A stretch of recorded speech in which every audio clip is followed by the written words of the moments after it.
Pemirsa, kasus kebakaran hutan dan lahan atau Karhutla di wilayah Kabupaten Musirawas untuk tahun 2021 tergolong aman karena setelah terjadi Karhutla mengalami hujan. Jadi akan menghambat penyebaran api, tetapi ada 5 kecamatan rawan kasus Karhutla. Tahun 2021 ini kasus kebakaran hutan di wilayah Kabupaten Musirawas mengalami penurunan.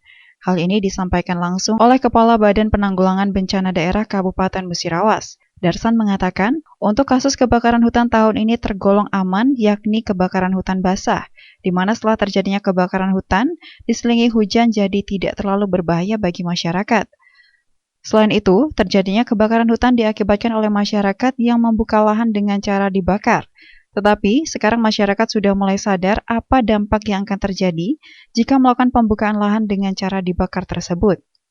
Sementara itu, untuk wilayah yang tergolong rawan terjadinya kebakaran hutan, antara lain Muara Lakitan, Kecamatan Betes Ulu Cecar, Kecamatan Muara Kelingi, Kecamatan Megang Sakti, dan Kecamatan Selangit.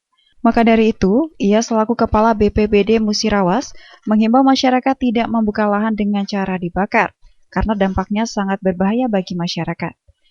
Alhamdulillah untuk tahun 2021 siaga Karhutla tergolong aman karena di samping kita musim Karhutla tapi Karhutla basah namanya, karena di samping ada Karhutla diselingi hujan.